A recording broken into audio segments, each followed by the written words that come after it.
जो 50 के नीचे नीचे वाले, 1.5 महीना तीर्थ उनके लिए। जो 50 के ऊपर वाले हैं, 10 साल गवर्नमेंट ने और बढ़ा दिए हैं, तो मैं भी 60 साल करे देता हूँ। जो 60 वर्ष के से लेकर के ऊपर वाले हैं, उनके लिए 10.5 महीना तीर्थ में और 1.5 महीना घर में। नहीं तो पूरा जीवन ही तीर्थ में निकाल दें। इनका भी लड़का बच्चा याद करते हैं, ये वीआईपी कोटा है, इसको जरूर भरिए, नहीं तो कल से हम ये बीच में से उखड़वा देंगे। ये कैमरे में खाली जाता है, फिर लगता है महाराज की कथा में लोग नहीं है। अब उनको क्या पता है कि बेचारे पीछे बैठे हुए हैं। या तो इसको भरिएगा और या फिर बीच का जो बॉर्डर है उसको कल से अलग कर दीजिए। ये बीच में खाली जाता है, टीवी में अच्छा नहीं लगता। बोलिए बांके बिहारी लाल की जय हो, श्री हनुमान जी महाराज की जय हो, जय जय श्री राधे श्री राधे श्री राधे। और यहाँ तो सब वीआईपी हैं, ये बाउंड्री क्या करेगी? पीछे वाले बैठे हैं सब वीआईपी हैं, सब फर्स्ट क्लास वाले हैं। भगवान के दरबार में तो थर्ड क्लास कोई होता ही नहीं है। राम जी जब अयोध्या में आए वनवास के समय पर, तो जितने लोग उतने ही राम। आगे वालों को भी राम उसी समय दर्शन दे रहे हैं, पीछे वालों को भी उसी समय दर्शन दे रहे हैं। पिछले वाले के हम कितने भाग्यशाली हैं, राम जी ने आगे वालों को छोड़कर और हमें पीछे वालों को सबसे पहले दर्शन दिया। अमित काल प्रकटे होते ही काला। भगवान एक संग सबको मिले, ईश्वर के दरबार में सगरे एक ही है। ये तो एक व्यवस्था के रूप पर ये बाउंड्री सी लगा दी है। कोई ये ना सोचिएगा हम पीछे बैठे हैं तो हम छोटे हो गए। और मेरी निगाह आगे वालों पर तो होती नहीं है, पीछे वालों पर ही ज्यादा होती है। यहाँ से बोलो बांके बिहारी लाल की जय हो, श्री हनुमान जी महाराज की जय हो, जय जय श्री राधे श्री राधे श्री राधे। ये श्लोक जरूर सुन लीजिए। पुण्य क्षेत्र स्थावापि कूपाद्यम पुष्कराण च शिव गंगा के विज्ञेय शिवस्य वचनम यत्। जब भी आप महादेव के मंदिर में जाएं,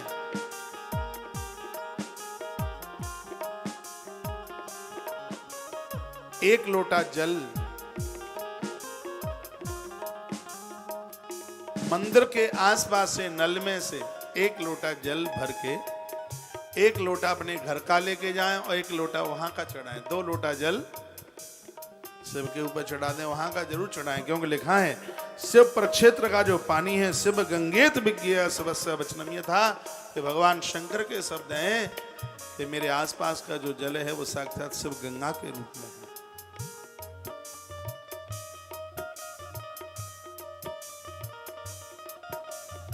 ताम्र लोटे में भर करके जल भगवान महादेव को चढ़ाइए, सगरी मनोकामना पूरी होगी। एक लोटा जल हर समस्या का हल। कहीं दूर की यात्रा आपको करनी है, शिव दर्शन करके जाइए, शंकर जी को जल चढ़ा करके जाइए, सगरी यात्रा पूरी होगी, आनंद हो जाएगा। बेलपत्र ऐसे चढ़ाएं, बेलपत्र पामों के नीचे न कुचले। मैंने तो शिवरात्रियों पर देखा है, पुण्य कम अपराध ज्यादा होता है। सोरों से लाते हैं कावड़। मैंने बटेश्वर में देखा, मैंने भी चढ़ाई है पैदल चल के। बटेश्वर में कावड़ चढ़ाई, 178 किलोमीटर पैदल चल के आए। आंखों से देखी हुई बात है। जिन छोटी छोटी वो कंचे की बोतल आती हैं जिसमें गंगा जल भर के लाया जाता है। हर हर महादेव चढ़ाया और वहीं मंदिर में छोड़ दिया। लोगों के पांव फट गए, खून बहता हुआ नंदी की टांगों को अभिषेक करता है। क्या अपराध नहीं तो और क्या है? क्या हमारे धर्म में कुछ बातें हैं ठीक नहीं है? जो महादेव के ऊपर बेल पत्तियां चढ़ाई जा रही हैं उन्हीं को पामों के द्वारा कुचला जाता है। ऐसा नहीं होना चाहिए। ये शिव बेलपत्री की कितनी बड़ी महिमा है। ग्रंथ के ऊपर चढ़ी हुई बेलपत्री, महादेव के ऊपर चढ़ी हुई बेलपत्री, इसको घर ले जाया जाए, गरीबी को खत्म कर देता है बेलपत्री। और वह बेलपत्री पामों के नीचे कुचली जाती है। यह होना नहीं चाहिए। धूप बत्ती अगरबत्ती ये सब आप यूज करते हैं, उसमें महादेव छाप अगरबत्ती पहले वो सब जलाएंगे और डिब्बी चौखट के बाहर गली में नाली में पटक देंगे। ये मैंने देखा है खुद। ये अपराध है, ऐसा मत कीजिए। ये निर्माल्य वस्तुएं, डिब्बियां हैं, इसको पॉलीथिन में इकट्ठा करते रहिए। जब भी कहीं घर से बाहर जाते हो, नदी मिलती है, तालाब मिलते हैं, उसमें विसर्जित कर दीजिए। अपने घर में देवताओं का फूल चढ़ाते हो, कहाँ करते हो, कहाँ डालते हो उसको? हम तो झाड़ू में डाल देते हैं, मेहतरानी उठा के ले जाती है। ये बहुत बड़ा अपराध हो रहा है। पूजा के हाथ बाष्पेशन पर साफ करते हो, पूजा के बर्तन बाष्पेशन पर साफ किए जाते हैं। ये बहुत बड़ा जघन्य अपराध है। भगवान के जो वस्त्र हैं, सभी वस्त्रों के संग न धोएं उन्हें। भगवान के बर्तन हैं, सभी बर्तनों के साथ उनको ना धोएं। इस बात का बिल्कुल ध्यान रखिए। निर्माल्य सब इकट्ठा करें। भगवान के ऊपर चढ़ाया हुआ निर्माल्य दूसरे दिन सुबह नहीं, संध्या को भगवान को सुलाते समय ही उतारा जाता है उसे। बहुत तो आलसी 100 आलसी गए, तब एक एक पैदा हुआ। वही निर्माल्य के ऊपर ही भगवान को लुढ़का देंगे, पर्दा डाल देंगे। चलो अब कल देखेंगे। कल क्यों देखेंगे? सिरादे आज ही उतारिए। निर्माल्य उतारने के तत्पश्चात ही भगवान को शयन कराया जाता है। और उस निर्माल्य को ठीक से एक पॉलीथिन में रखिए। 2, 4, 5 से 7 दिन में जब आप जाते हैं, पत्तियां हैं, बेल पत्तियां हैं, फूल हैं, ये सब निर्माल्य में ही आता है। उसको इकट्ठा कीजिए, फिर उसको नदी में जाकर के उसको प्रवाहित कर दीजिए। वेदांत तो यही है, लेकिन सब उठ पटांग होता है, वो ठीक नहीं है। तत्र तत्र शिव क्षेत्रम तत्र तत्र निवासिनां मोक्षार्थम कृपया देव क्षेत्रम कल्पितवान प्रभु। वर्णन किया है कि जो जो भगवान के क्षेत्रों में वास करेगा, मृत्यु के समय पर वह मुक्ति को प्राप्त होगा। भगवान भोलेनाथ उसे मुक्ति देंगे। भगवान शंकर अपनी कृपा उसके ऊपर कर देंगे। इसमें बिल्कुल किसी भी प्रकार की संशय वाली बात नहीं है। बोल भक्त वत्सल भगवान की जय हो, श्री हनुमंत बलवंत महाराज की जय हो। आइए 2 पंक्तियां भगवान शिव को समर्पित करते हुए और फिर आज की कथा को और आगे के लिए लेकर के चले। महादेव शंकर हैं जग से निराले, बड़े भोले भाले।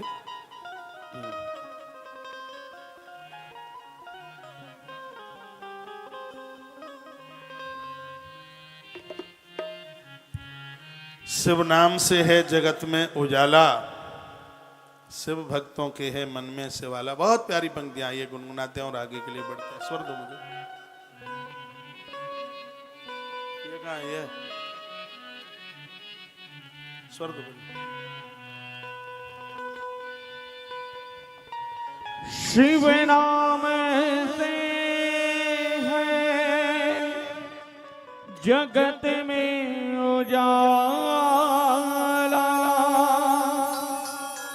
शिव भक्तों की है मन में शिवाला।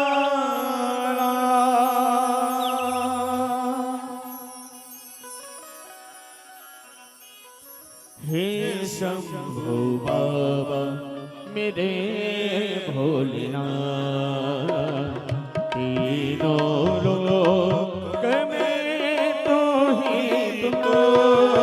हे शंभो बाबा मेरे भोलेनाथ, तीनों लोक में तो ही तुम। श्रद्धा सुमन मेरा मन बेल पत्री, जीवन भी अर्पण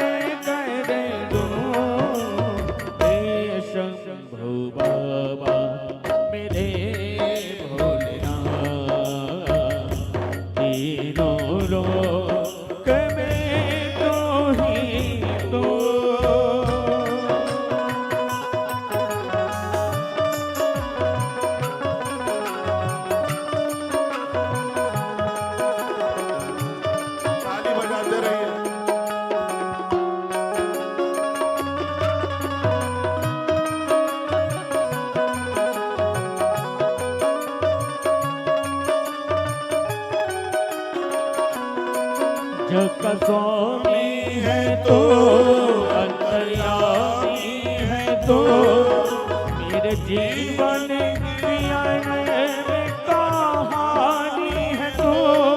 जग का स्वामी है तो, अंतर्यामी है तो, मेरे जीवन की अनेक कहानी है तो। तेरी शक्ति अपार, तेरा पावन है द्वार, तेरी पूजा ही मेरा जीवन आधार। धूल तेरे चरणों की लेकर जीवन को साकार किया। हे शंभु बाबा मेरे भोलेनाथ, तीनों लोक में तू ही तो।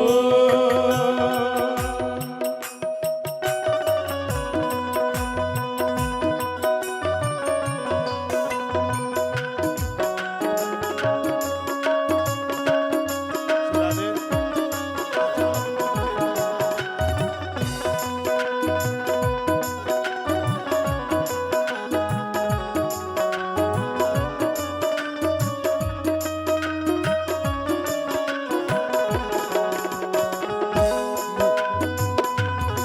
मन में है कामना कुछ और जानो ना, जिंदगी भर करो तेरी आराधना। दुख की पहचान दे तू मुझे ज्ञान दे, प्रेम सबसे करो ऐसा वरदान दे। तुमने दिया निर्बल को भी बल, अज्ञानी को ज्ञान दिया। हे शंभु बाबा मेरे भोलेनाथ, तीनों लोक में तू ही तो। श्रद्धा सुमन मेरा मन बिरपत्री, जीवन भी अर्पण कर दो। हे शंभु बाबा मेरे भोलेनाथ, तीनों लोक में तू ही तो।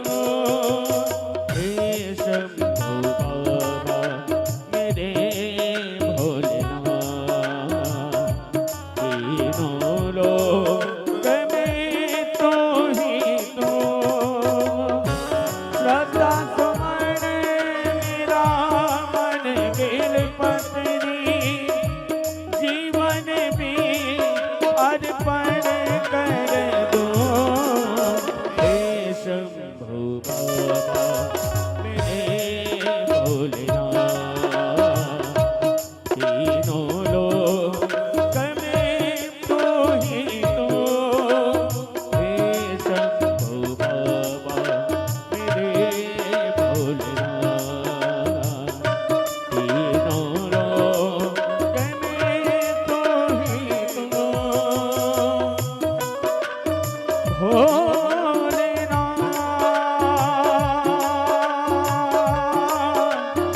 भोलेनाथ,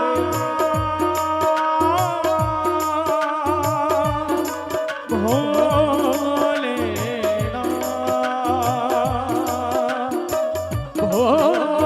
भोलेनाथ, भोलेनाथ।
भोलेनाथ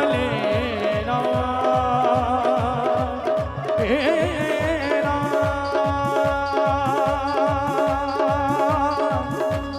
भोलेनाथ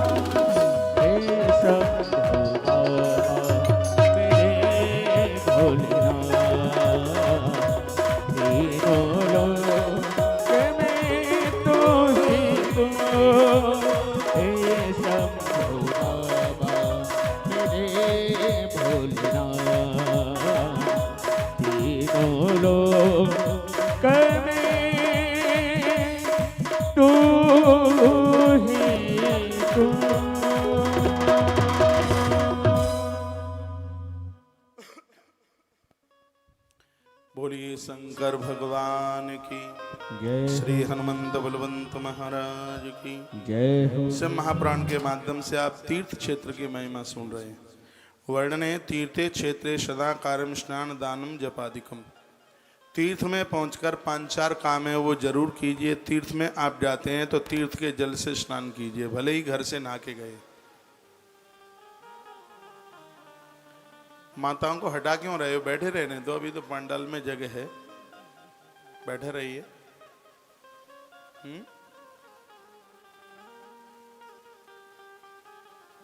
अभी काफी जगह है, रास्ते को खाली करके बैठे।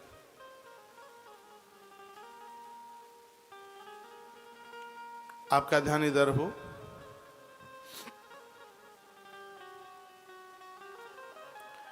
तीर्थ में जाएं तो भले ही घर से स्नान करके गए हैं, वहां यदि नदी है, सरोवर है, तो वहां के नदी सरोवर से स्नान कीजिए, पहली बात। दूसरी बात है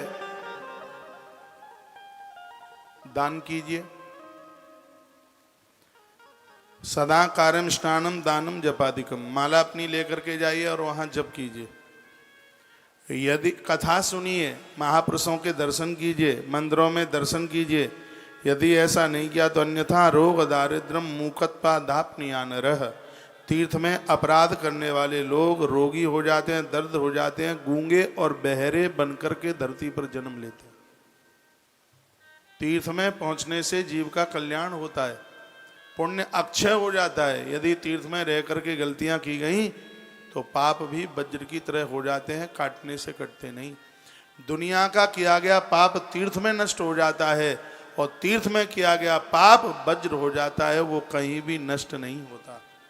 इसलिए तीर्थों में पहुंचकर स्नान, दान, जप, यजन और कथा श्रवण ये होना चाहिए। ये नहीं हुआ तो अन्यथा रोग दारिद्रम मूकत्वा धापनियानर। फिर तो व्यक्ति धरती पर गूंगा बहरा और दरिद्र बन करके ही पैदा होगा। तीर्थ कल्याण के परम साधन हैं, तीर्थों के द्वारा कल्याण होता है। चरण राम, राम जी ने पूछा हम कहाँ रहें?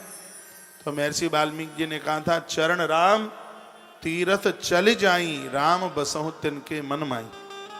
जिनके चरण तीर्थ यात्रा के लिए निकलते हैं राम, उनके हृदय में आपका बसेरा होना चाहिए। अभी थोड़ी देर पहले मैं निवेदन कर रहा था, जो 60 के ऊपर के हैं वो 10.5 महीने तीर्थों में निकाले। जिनके घर की जिम्मेवारियां पूरी हो गई हैं वो तीर्थों का आश्रय लें, तीर्थों का सहारा लें। और जिनकी अभी जिम्मेवारियां पूरी नहीं हुई हैं उनके 10.5 महीने घर के लिए और 1.5 महीना तीर्थ, 45 दिन तीर्थ में निकले। माताएं तो बहुत कहते हैं चलो वृंदावन, चलो वृंदावन, लेकिन पुरुष लोग बड़ा बहाना बनाते हैं, अभी टाइम नहीं है, ये काम रुका है, वो काम रुका है। लेकिन कितने भी काम फैला लो, आखिर में काम उसी से चलेगा जिसने ये दुनिया बना करके तैयार की है। आज नहीं तो कल, कल नहीं तो परसों, परसों नहीं तो वर्ष बाद ये बात समझ में जरूर चल के आएगी कि ईश्वर के बिना कभी कल्याण हो ही नहीं सकता। नदियां जहां बहती हैं साल में एक आध बार जाइए, वहां बसेरा कीजिए। लिखा है सरस्वती नदी पुण्या प्रोक्ता षष्ठी मुखा तथा तत्तीरे वसते प्राज्ञ क्रमांत ब्रह्म पदम लभेत। जो माँ सरस्वती के किनारे पर वास करते हैं। सरस्वती माता को 60 मुख हैं। यहाँ नदियों के मुख का वर्णन किया है। सरस्वती माता 60 मुख वाली है और जो माँ सरस्वती के किनारे पर वास करते हैं ऐसे लोगों को ब्रह्म पद की, ब्रह्मलोक की प्राप्ति हो जाती है। माँ सरस्वती जहाँ बहती है, प्रयाग में बहती है, तो प्रयाग में वास करने वाले लोग ब्रह्म पद को प्राप्त होते हैं। वर्णन किया हेमवद गिरजा गंगा पुण्या सतमुखा नदी। हिमालय से प्रकट होने वाली माँ गंगा, जिसके 100 मुख हैं, गंगा जी के 100 मुख हैं। से महापुराण में लिखा है पुण्याम सतमुखा नदी 100 मुख वाली गंगा जी है। तत्तीरे चैव काश्यादि पुण्य क्षेत्रांग नेकसः। काशी जैसे महातीर्थ इसी गंगा जी के नदी पर बसे हुए हैं। तत्र तीरम प्रशस्तमयी मृगे मृग बृहस्पतो। वर्णन किया है कि इस नदी के किनारे पर वास करने वाले लोग सीधे नारायण के भवन में पहुंचते हैं। विष्णु भवनम गच्छति, इसमें किसी भी प्रकार का कोई संशय नहीं है। वर्ष में एक आध बार समय निकालिए जहां माँ भगवती गंगा बह रही है, हरिद्वार में बह रही है, काशी में बह रही है, श्री प्रयाग में बह रही है, जहां गंगा बहती है, वर्ष में एक आध बार वहां जरूर जाइए। 2, 4, 5 दिन वहां रुक के आइए।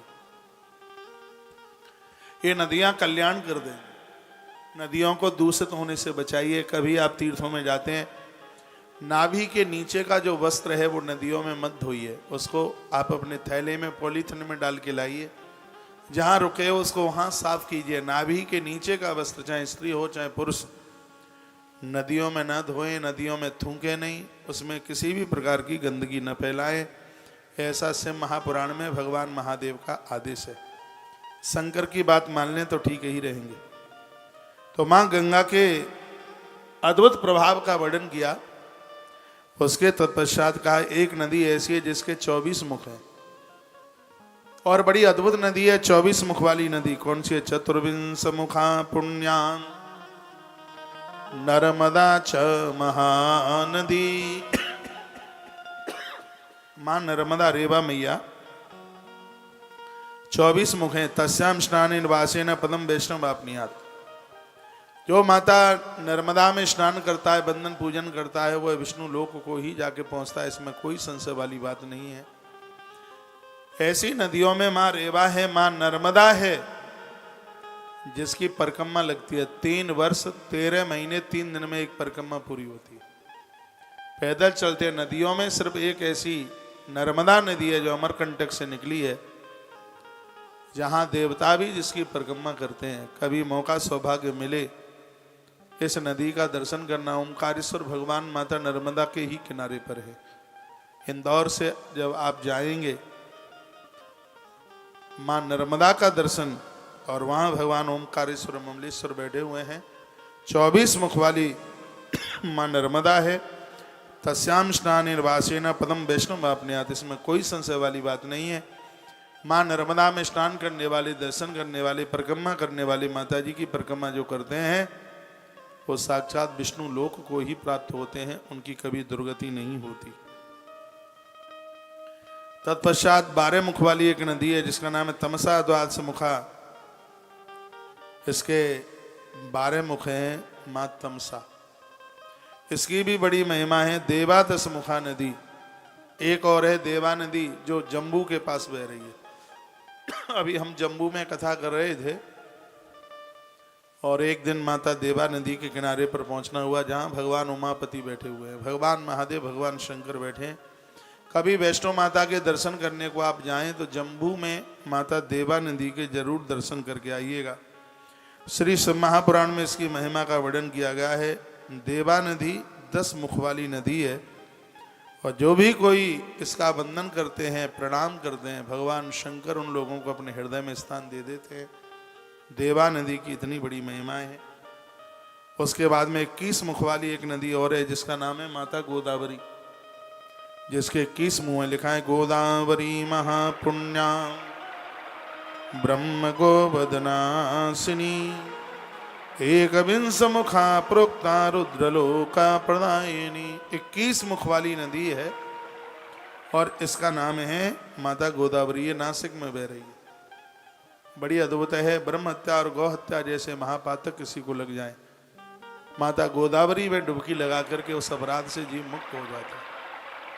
कभी कभी ऐसा होता है गाड़ी के आगे गैया टकरा गई और उसकी मृत्यु हो गई। ऐसी बहुत घटनाएं घटित होती हैं। सड़क पर इतनी गैया मरती है, ट्रक वाले कुचल करके चले जाते हैं। चौमासे में घटना बहुत ज़्यादा घटती है, क्योंकि गैया को सूखा चाहिए और जहाँ गायों को पाला गया है घुटवन घुटवन वहाँ कीचड़ होता है। गैया आकर के पटरी पर बैठती है। ट्रक के ड्राइवर इतनी गायों को मार करके, क्योंकि मैं तो पूरे देश में भ्रमण करता हूँ, इतनी गैया सड़क पर मरी हुई कुचली हुई दिखाई देती है। सरकार को इसके लिए भी कुछ पुख्ता इंतजाम करने चाहिए। बहुत ज्यादा गौ माता की मृत्यु होती है।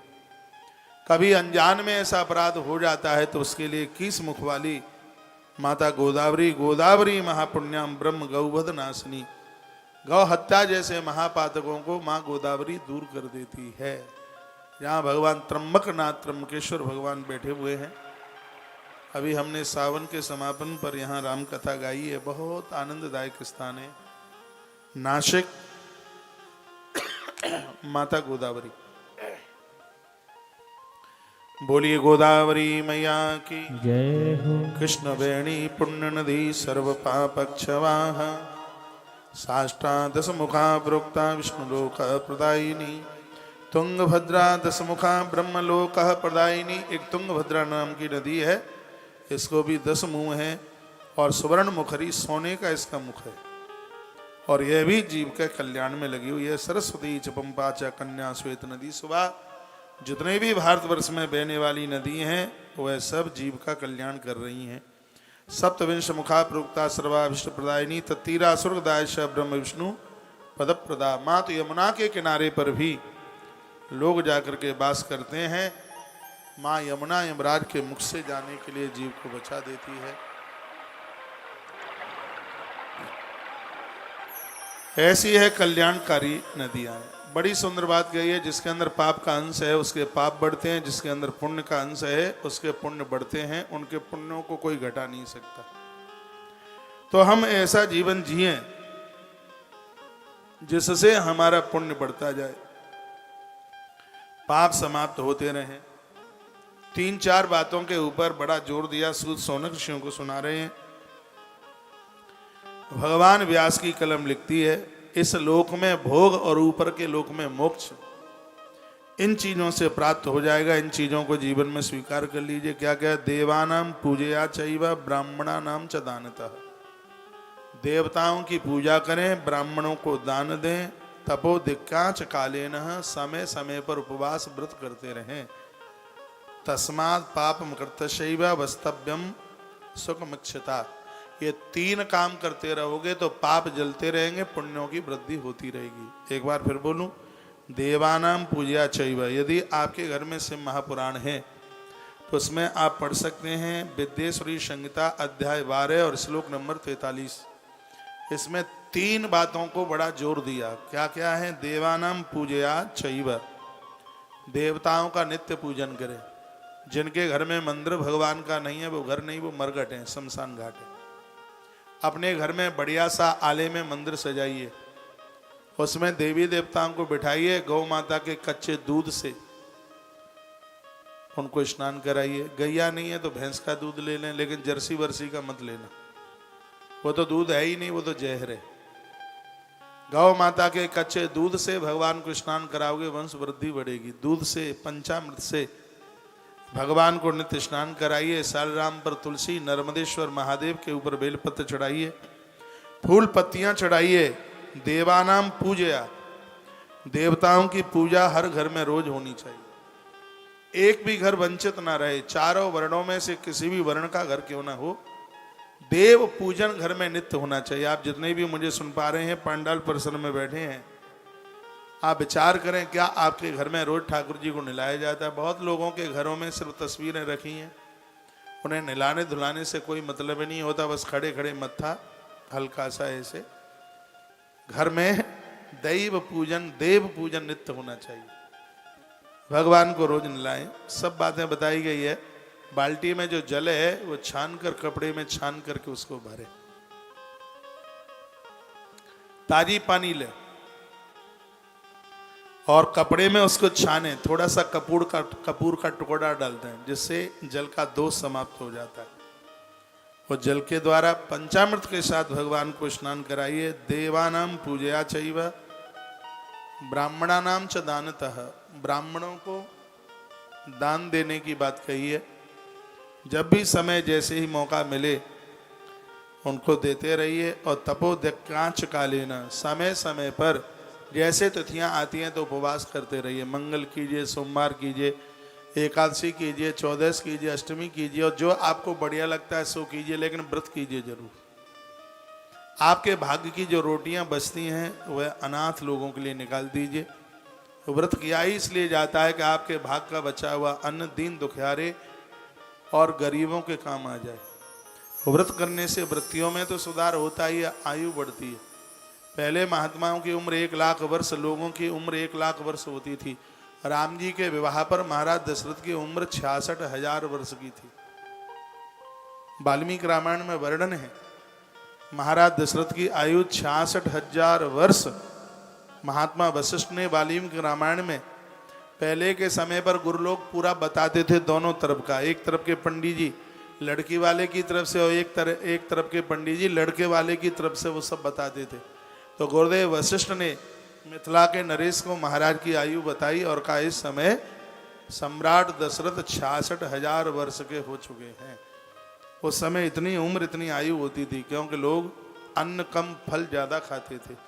फल खाने से, देवी भागवत में लिखा है, गौ माता का दूध पीने से 10,000 वर्ष तक हड्डियों में दर्द नहीं होता। लेकिन वो चीजें आज उपलब्ध नहीं है। आज कमर दुखती है, घुटना दुखता है, क्योंकि आप चाय ज्यादा पीते हैं। ठंडी चाय सुबह की और दिन भर उसको गर्म करते करते आप पीते रहते हैं। ये चाय कैल्शियम को खत्म कर रही है, पूरे शरीर में दर्द कर रही है। कॉफी कैंसर को फैला रही है। इस विष से बचने का काम कीजिए। मेरी प्रार्थना है, मैं आप सबको बहुत स्नेह करता हूँ, इसलिए आपको मैं बार बार प्रार्थना करता रहता हूँ। मैं आयुर्वेद की किताबें पढ़ता हूँ और इसलिए बार बार निवेदन करता रहता हूँ कि ऐसी चीज़ें बिल्कुल भी मत लीजिए जो आपको बिल्कुल रोगड़ बना रही हैं।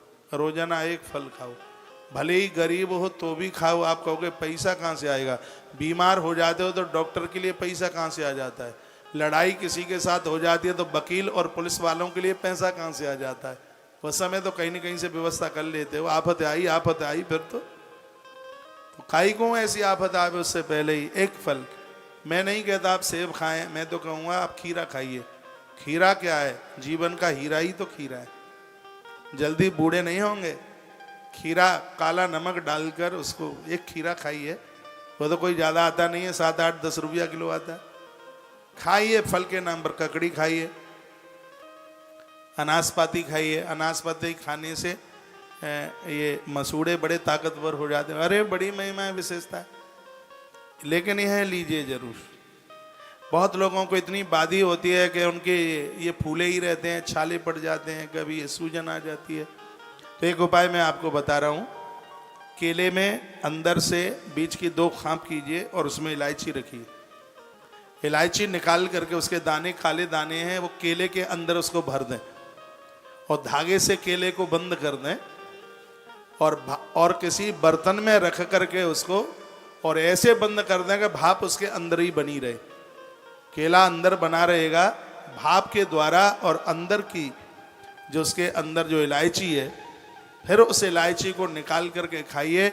जब तक धरती पर जिंदे रहोगे तब तक आपके मुंह में छाले नहीं होंगे। मेरे जीवन में कभी मेरे मुंह में छाले नहीं होते, क्योंकि ये सब मैं करता रहता हूं। फल खाने से उम्र बढ़ती है, आयु बढ़ती है। फ्री के तो फल सब खा लेते हैं, कभी खरीद के भी खाइए। हाँ? फ्री का चंदन घिसमोर नंदन, यह स्वास्थ्य के लिए बहुत ही ज्यादा लाभदायक है, बहुत ज्यादा विशेष है। देवानाम पूजया चैव ब्राह्मणानाम च दानतः, देवताओं का पूजन, ब्राह्मणों को दान और समय समय पर उपवास व्रत, ये 3 चीजें हैं। तस्मात् पापम कृत्यैव वसंतम सुखमच्छता, ये तीनों चीजें संपूर्ण पापों को जलाकर धरती पर लोगों को सुख और मरने के बाद मोक्ष प्रदानित कर देती हैं। ऐसा भगवान महादेव का शब्द भगवान शंकर कह रहे हैं। एक बात मुझे इस ग्रंथ की बड़ी अच्छी लगी है, मानसम च तथा पापम तादृशम नासे ध्वजा। जप करने से मानसिक पाप समाप्त होता है, व्रत करने से वाचिक पाप समाप्त होता है, और भगवान की पूजा करने से, दान पुण्य करने से कायिक पाप है वो समाप्त होता है। आप समझ नहीं रहे, मानसम च तथा पापम तादृशम नासे ध्वजा। एक मानसिक पाप हो जाता है, मन से किसी के लिए बुरा सोच ले तो उसको मानसिक पाप कहते हैं। जप करने से ये मानसिक पाप समाप्त हो जाता है। एक वाचिक पाप होता है, वाणी से किसी को गाली गलौज कर दी, कुछ को किसी को उल्टा पुल्टा कह दिया, इससे पाप लगता है। जो आप व्रत करते हैं इससे वाचिक पाप है समाप्त हो जाता है। एक शरीर से पाप होता है जिसको कायिक पाप कहते हैं, जो शरीर से हुआ है, और ये शरीर से जो पाप हुआ है, जब तक शरीर से सत्कर्म नहीं करोगे तब तक वो कटेगा नहीं। तो शरीर से अपराध हुआ है, उसको समाप्त करने के लिए आपको शरीर से सत्कर्म करने की जरूरत पड़ेगी। शिव महापुराण तो बड़ा अद्भुत ग्रंथ है, इसको ठीक से समझ करके हृदय में उतार लिया जाए तो व्यक्ति पापों से मुक्त हो जाएगा, उसके द्वारा अपराध होगा ही नहीं। तस्मात् पापम कर्तव्य वसंतम सुखमिच्छतः। यदि ऐसा कर लिया तो यह लोक में सुख और मरने के बाद मोक्ष जीव को प्राप्त हो जाता। अब मुझे लिखा गया है कि महाराज जी आपको क्या पता है, दिल्ली में तो खीरा 30 रुपया किलो है, फिर भी सेब से तो सस्ता ही है। सेब तो 100 से ज्यादा होगा, 125 होगा, ज्यादा भी हो सकता है, मुझे तो पता नहीं है।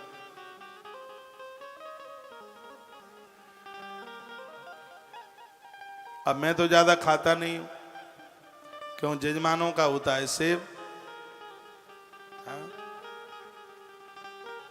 अब ज्यादा इनके सेब खा लेंगे, ज्यादा इनकी मिठाइयां खा लेंगे तो भजन और ज्यादा करना पड़ेगा, और भजन उतना हो नहीं पाता है जितना होना चाहिए, तो फिर तो ये सब पेट फूट फाड़ फूड़ के निकलेगा। इसलिए हम तो ज्यादा, बहुत ज्यादा बचने की बहुत कोशिश करते हैं, बहुत ज्यादा। वो तो दूध को छोड़े बिना काम चल नहीं रहा है, क्योंकि मर जाएंगे, प्राण तो बचाने हैं, नहीं तो ये भी छोड़ छाड़ दे, यह तो लेना ही पड़ेगा। प्रकृति से जितना हम लेंगे, प्रकृति को उसका कई गुना ज्यादा करके देना पड़ेगा, कोई भी चीज हो। इसलिए इस प्रकृति से अपने स्वयं के लिए कम से कम लिया जावे तो ही ज्यादा ठीक है, नहीं तो सगरा भैया चुकाना पड़ेगा।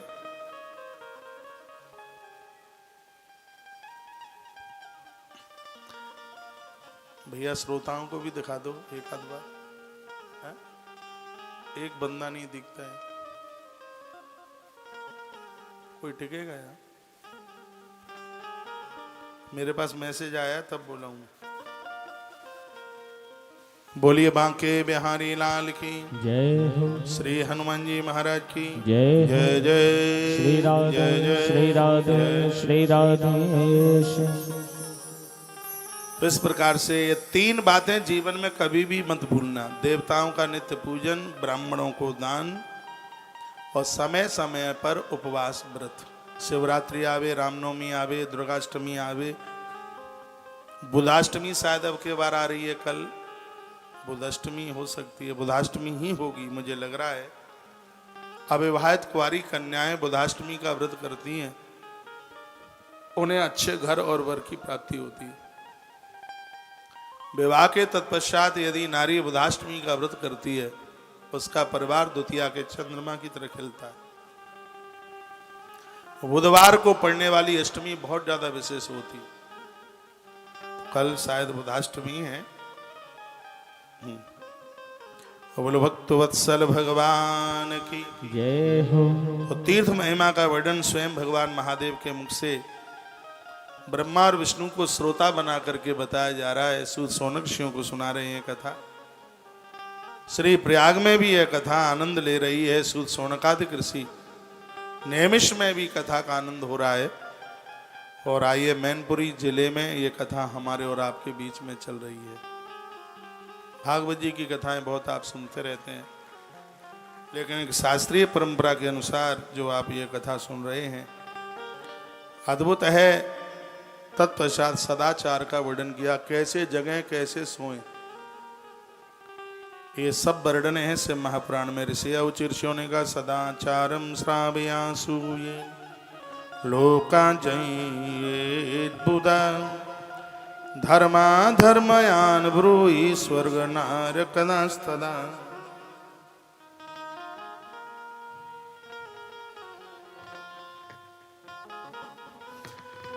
वर्णन किया है कि जगत कल्याण के लिए आप सदाचार का वर्णन कर दें, व्यक्ति को किस प्रकार से जीवन जीना चाहिए। इसमें कुछ बातें लिखने के लायक हैं। वर्णन किया है सर्वायु सप्राची मुख चिंतित देव पूर्वकान। लिख लें, जो प्रातः पूर्व दिशा की तरफ जागते हैं तो ऐसे लोगों की उम्र बढ़ जाती है। आपके घर में चारपाई किधर बिछी है, बिस्तरा किधर बिछा है, वो आप देख लें। और ये लिखने लायक बात है, इसमें लिखा है सर्वायुष प्राचीन मुख।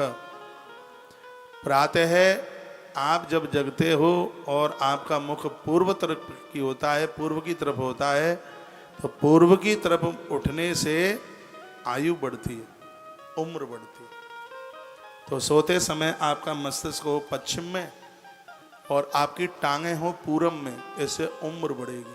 100 साल से भी ज्यादा व्यक्ति उम्र जी सकता है। पूर्व की तरफ मुख करके यदि आप बिस्तर छोड़ते हैं तो उससे उम्र बढ़ती है, उससे आयु बढ़ती है, ऐसा लिखा है।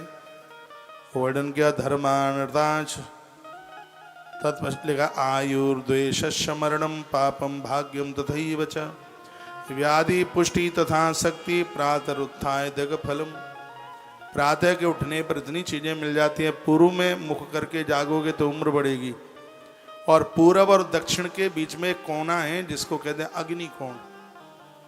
इधर की तरफ मुंह करके आप जगोगे, इधर की तरफ टांग करके सोओगे तो घर में झगड़े हो जाएंगे, द्वेष हो जाएगा, भाई भाई अलग हो जाएंगे, पति पत्नी में भी नहीं बनेगी, बाप बेटे में भी नहीं बनेगी। जैसे मान लिया ये पूरब है, ये उत्तर है और ये दक्षिण है, ये पश्चिम है। इधर को मुंह करके पूर्व की तरफ मुंह करके जागेंगे तो उम्र बढ़ेगी, इधर कोने में मुख करके जागेंगे तो इससे परिवार में द्वेष बढ़ जाएगा, कलह बढ़ जाएगा, झगड़े बढ़ जाएंगे। इसलिए कभी भी अग्नि कोण में पाम करके कभी नहीं सोइएगा। फिर लिखा है, क्या लिखा है, दक्षिणे मरणम, ये लिखा है इसमें स्पष्ट उसका अर्थ निकल रहा है कि दक्षिण में पाम करके सोओगे, कब मौत हो जाए आश्चर्य मत करना। दक्षिण की तरफ मुख करके जो सोते हैं उनकी आयु क्षीण होती है, मृत्यु आके घंटा बजाती है। कहीं एक आध दिन के लिए गए हैं वो बात अलग है, लेकिन नित्य लग करके कभी भी स्त्री पुरुष बच्चे बूढ़ों को कभी भी दक्षिण की तरफ पाम करके नहीं सोना चाहिए, क्योंकि वर्णन किया गया दक्षिणे मरणम पापम भाग्यम तथैव च। दक्षिण की तरफ पाम करके सोएंगे तो उससे उम्र का ह्रास होगा, मृत्यु नजदीक आएगी। और नैऋत्य में, नैऋत्य कोण में, नैऋत्य होता है दक्षिण और पश्चिम का कोना, दक्षिण और पश्चिम के कोने में पाम करके यदि सोएंगे तो व्यक्ति से बहुत बड़ा पाप हो जाएगा, कोई न कोई अपराध हो जाएगा, दुष्चरित्र हो जाएगा। ऐसा से महापुराण में वर्णन है और ये बड़ी थ्योरी है, बड़ा सिद्धांत है, इसको झुटलाया नहीं जा सकता। इसलिए अपने अपने घर के बेड बिस्तर इनको एक बार देख लीजिएगा तो दक्षिण और पूरब का कोना भी बढ़िया नहीं है सोने के लिए, पश्चिम और दक्षिण का कोना भी बढ़िया नहीं है, इससे व्यक्ति से कोई न कोई जघन्य पाप हो जाएगा। फिर लिखा है, आगे वर्णन किया गया, क्या है, वर्णन किया भाग्यम तथैव च। पश्चिम में यदि कोई पाम करके सोता है, पूरब में हो मस्तिष्क और पश्चिम में हो पाम, ये भी बहुत बढ़िया, ऐसे उत्तम भाग्य, ऐसे हो सकता है प्रमोशन नौकरी में हो जाए, बहुत जल्दी नौकरी लग जाए, कुछ सुंदर सूचना मिल जाए, समाचार मिल जाए। इससे भाग्य उदित होता है। तो एक बात मैं निवेदन करूंगा, जो भैया लोग बेरोजगार हैं, जिन्हें नौकरी नहीं मिल रही है, चाहे वो बेटा बेटी कोई भी हैं, सोते समय उनका मस्तिष्क पूर्व में हो और पाम हो पश्चिम में, उनका भाग्य उदित हो जाएगा। ऐसा शिव महापुराण में वर्णन है। मैं श्री शिव महापुराण के विद्येश्वर संहिता के अध्याय नंबर 13 के श्लोक नंबर 7, 8, 9, 10, 11 इन 5 श्लोकों की व्याख्या कर रहा हूँ। इसमें सदाचार का वर्णन है और ये बात सुन लोगे तो ठीक ही रहेगा। आप बोर तो नहीं हो रहे हैं? बोर हो तो कीर्तन कराए देता हूँ, नहीं कथा सुन लीजिए। कथा बड़ी अद्भुत है। एक बार फिर कहूँगा, जिनको नौकरी चाकरी नहीं मिल रही है, व्यापार बिजनेस नहीं मिल रहा है, तो इसमें वर्णन है कि पश्चिम की तरफ पाम करके जागते समय मुंह पश्चिम दिशा में हो तो उन लोगों का भाग्य उदित हो जाएगा, चाहे स्त्री हो चाहे पुरुष, उनका भाग्य मजबूत हो जाएगा। तो पूर्व की तरफ पाम करके सोते हो तो आयु बढ़ती है, और पश्चिम की तरफ पाम करके सोते हो तो जीवन में तरक्की होती है, उत्थान होता है, उत्कर्ष होता है। ये महिमा है। और वायव्य होती है उत्तर और पश्चिम की दिशा। उत्तर और पश्चिम का कोना, इसको कहते हैं वायव्य दिशा। यदि इस दिशा में पाम करके कोई सोचता है तो व्याधि, उस लोगों को बीमारियां बढ़ जाती हैं। पेट फूल जाएगा, पेट में गैस बन जाएगी, तमाम तरह की, ब्लड प्रेशर ऊपर नीचे हो जाएगा। ये कब होगा? जब उत्तर और पश्चिम के कोने में टांगे करके सोया जाएगा। इसमें बीमारी फैल जाएगी, व्याधि बढ़ जाएगी, रक्तचाप बढ़ जाएगा, हार्ट की भी परेशानी हो सकती है। पूरा देश मुझे सुन पा रहा है और ये सगरी बातें प्रमाणित हो रही हैं। भूल करके भी पश्चिम और उत्तर के कोने में पाम करके, कभी कभी 3 कोण का मकान होता है तो उसमें ऐसी दिशाएं बन जाती हैं। मैं हमेशा कहता हूँ, व्यापार के लिए सिंहमुखी जगह है वो बहुत अच्छी है, और रहने के लिए, मकान के लिए जो गोमुखी जगह है वो बहुत ज़्यादा बढ़िया है। जो तिकोनी है, जिसमें चौथी भुजाई नहीं है, ऐसी जमीन यदि कोई दान में भी दे रहा हो तो भी नहीं लें। वहाँ पर रहने वाला व्यक्ति कभी सुखी रह ही नहीं सकता। उसमें बीमारी, अग्नि का प्रकोप, चोरों का प्रकोप ऐसी जमीन में बना ही रहता है। ऐसा मैंने मत्स्य पुराण के माध्यम से बहुत विस्तार पूर्वक ये बातें बताई। एक बार फिर कह रहा हूँ, जिसकी एक भुजा है ही नहीं, जो त्रकार है बिल्कुल, जिसमें 3 ही भुजाएं, त्रिकोणीय है, ऐसी जमीन डोनेशन में, दान में मिलती है तो भी समझदार व्यक्ति को नहीं लेनी चाहिए। प्लॉट हमेशा वही बढ़िया होता है जिसके फ्रंट से और पीछे की जो भुजा है वो 1.5 गुनी है, 2 गुनी है, 2.5 गुनी है, वही ज़्यादा। जैसे मान लिया जाए फ्रंट है उसका 50, तो उसकी जो गहराई है वो 50 से कम नहीं, उससे ज़्यादा हो। कभी कभी फ्रंट ज़्यादा होता है, पिछाई बहुत कम होती है, उसको भी शुभ नहीं माना गया।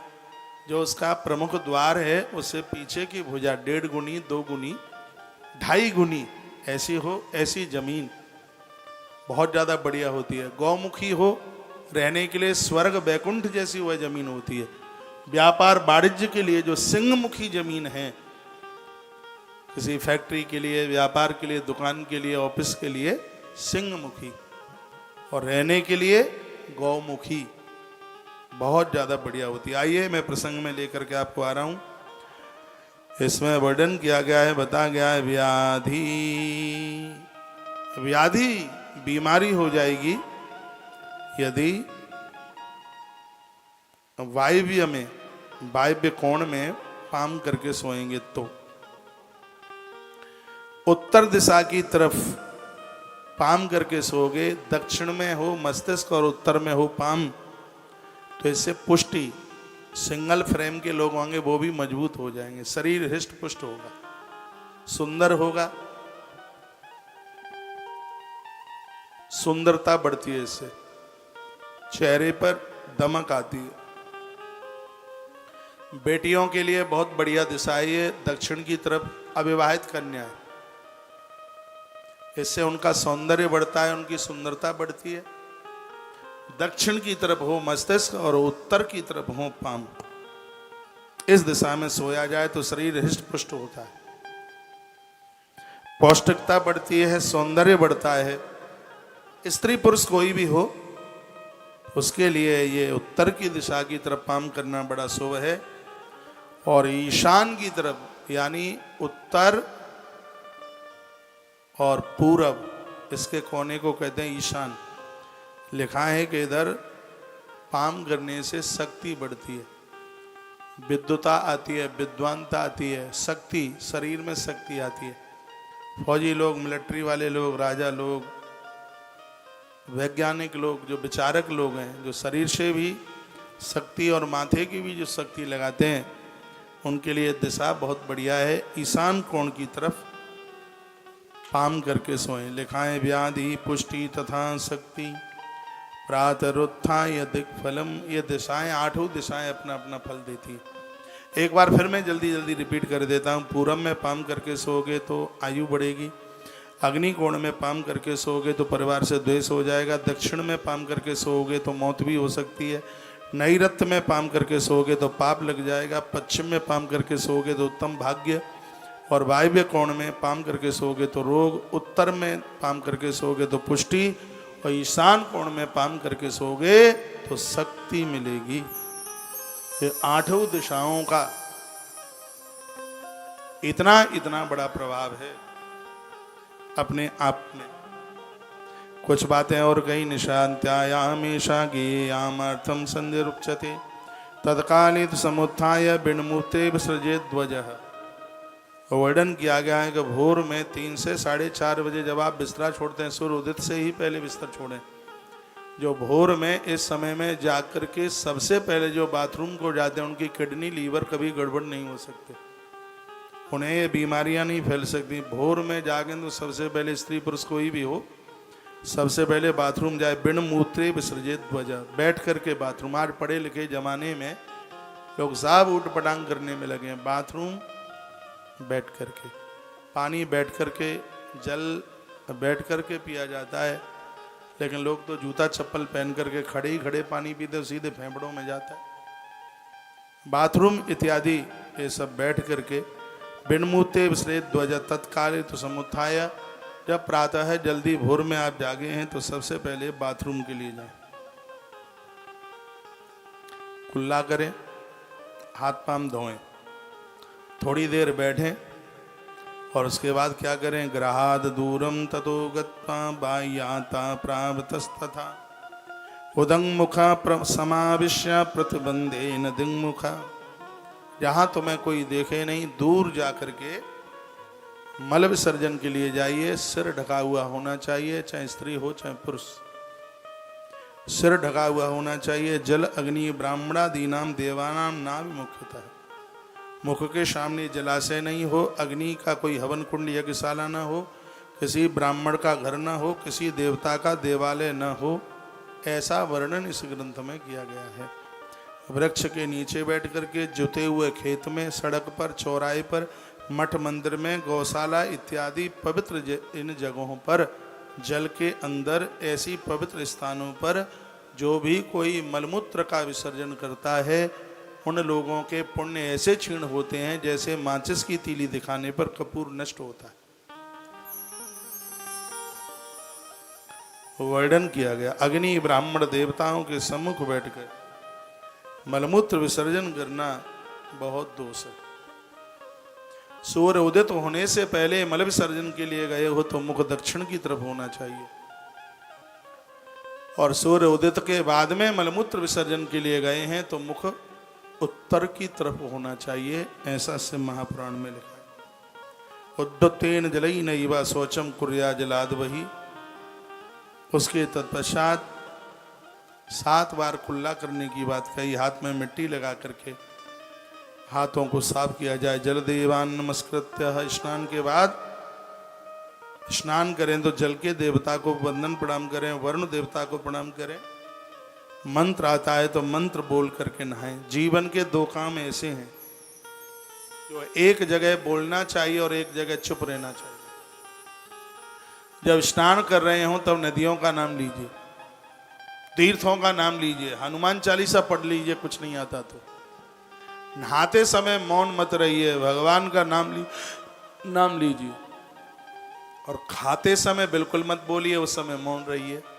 लेकिन होता उल्टा है, लोग खाते समय तो इतना बोलते हैं कि पूछो ही मत, मोबाइल तो पासे में। अरे ये बेचारी जीभ 24 घंटा कुचुर कुचुर करती रहती है, 10 मिनट खाते समय तो इसको विराम मिल जाए।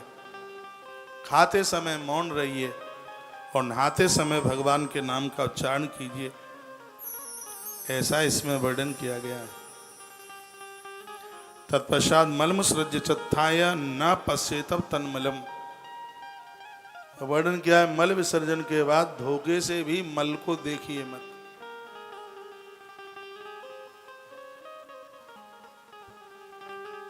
इसमें भी पुण्य क्षीण है, स्पष्ट लिखा है ना वो तो, मल मुसृज्य चौथाय न पश्ये चैव तन्मलम। मल विसर्जन तत्पश्चात भूल करके भी मल को देखा न जाए।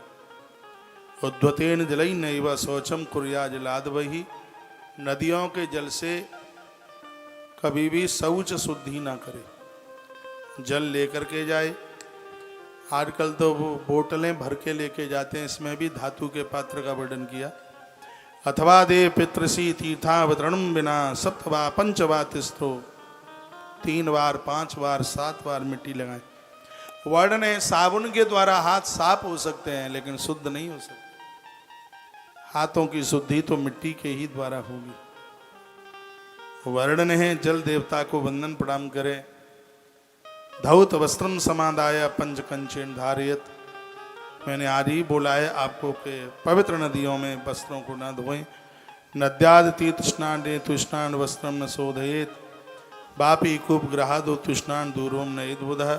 शिलादारवाद के बापी जले बापी स्ले पिबा संशोध पीड़ते वस्त्रम पितृणाम तृप्त ते ध्वजा।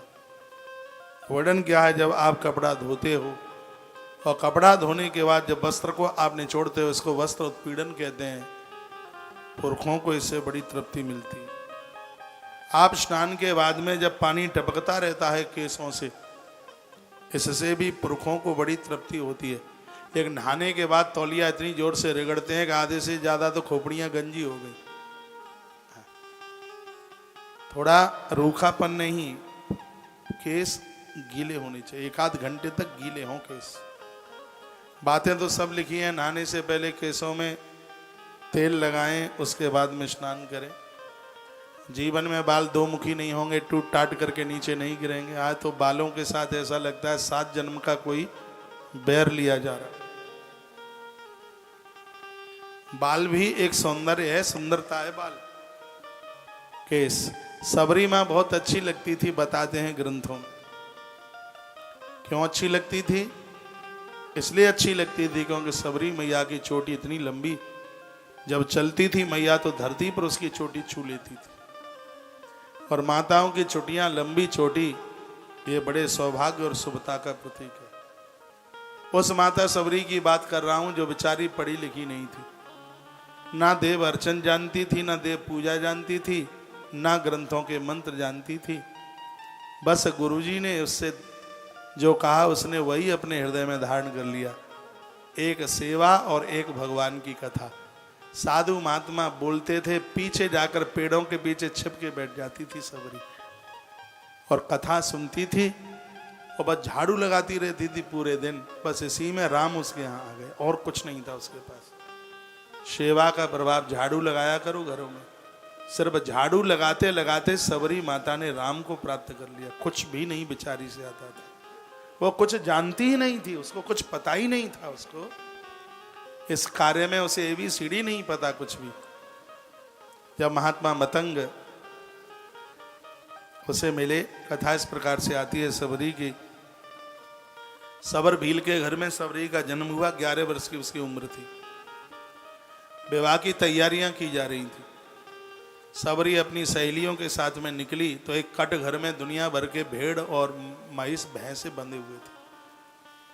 सबरी ने अपनी सहेली को पूछा कि ये काहे के लिए? सहेली ने कहा, कल तुम्हारी बारात आएगी, इन जानवरों को मार करके बारातियों की उनकी सेवा शुश्रूषा की जाएगी। सबरी रो पड़ी। माइक खोलो भाई। सबरी रो पड़ी। सबरी ने कहा कि इतने पशुओं की, जीवों की हत्या करके मुझे दूल्हा मिलेगा तो मुझे ऐसे दूल्हे की जरूरत ही नहीं है। सबरी ने कटघर खोल दिया पशु निकलते हुए गए, उनकी आंख में आंसू आ गए। पशुओं ने कहा, बेटी आज तूने हमें कटघर से मुक्त किया है, स्वयं परमात्मा तुझे संसार से मुक्त करेंगे। तूने हमारे आंसुओं को पहुंचा है, राम तुम्हारे आंसुओं की कदर समझेंगे। पूरी प्रकृति आशीर्वाद देती है। पशुओं ने सबरी को आशीर्वाद दिया। सबरी को लगा इनको तो मैंने छोड़ दिया, लेकिन पिता तो फिर दोबारा से इकट्ठे कर लेगा। रात को 12 बजे सबरी घर छोड़कर पंपा सरोवर के बियड़ों में, झाड़ियों में जाके रहने लगी। सुबह जागती है, रास्ते में झाड़ू लगाती है। महात्मा पंपा सरोवर से स्नान करके आते हैं तो रास्ता उन्हें झड़ा हुआ मिलता है। साधुओं ने कहा, ये है कौन जो भोर में इतना जल्दी झाड़ू लगा के चला जाता है।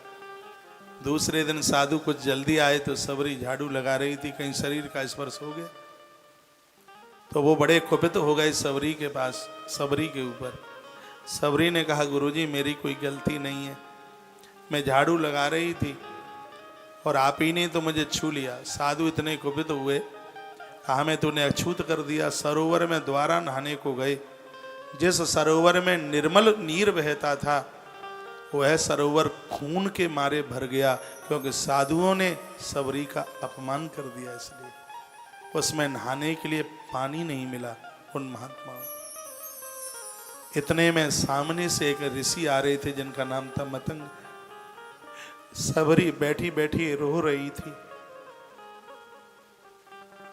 मतंग ऋषि ने देखा, कहा बेटी क्या बात है।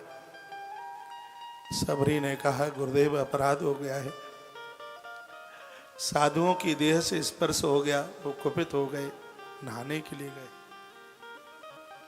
महात्मा मतंग ने कहा, बेटी तेरे पास में एक ऐसा गुण चल के आया है, तो कुछ भी मत करना, जीवन भर झाड़ू ही लगाते रहना, और झाड़ू लगाने से तुझे भगवान के यहाँ नहीं, भगवान को तेरे यहाँ आने की जरूरत पड़ जाएगी। सबरी झाड़ू ही लगाती रही जीवन भर, रास्ता बुहारती है और कहती है बस मेरे आज राम आने वाले हैं। एक दिन की बात थी, महात्मा मतंग ने कहा, बेटी सबरी मेरा तो जाने का समय हो गया है, राम चित्रकूट तक आ गए हैं, तू बड़भाग्नी है, तूने झाड़ू लगा करके महापुरुषों की इतनी सेवा करी है, कब राम तेरी कुटिया पर आएंगे। सबरी ने कहा, गुरुजी मुझे कैसे पता लगेगा कि राम आए हैं। गुरुजी ने कहा, बेटी तेरी तपस्या में इतना बड़ा प्रभाव है, साधारण मनुष्य तो जल के राख हो जाएगा तेरी तप से। तेरी देहली पर ईश्वर ही आकर के टिक सकता है। इतनी सी बात मैंने आपके बीच में रखी गई, ये बात रखिए, भले ही हमसे कुछ नहीं आता है, जीवन में सेवा और सत्संग 2 चीजें आ जाएं, कल्याण हो जाए।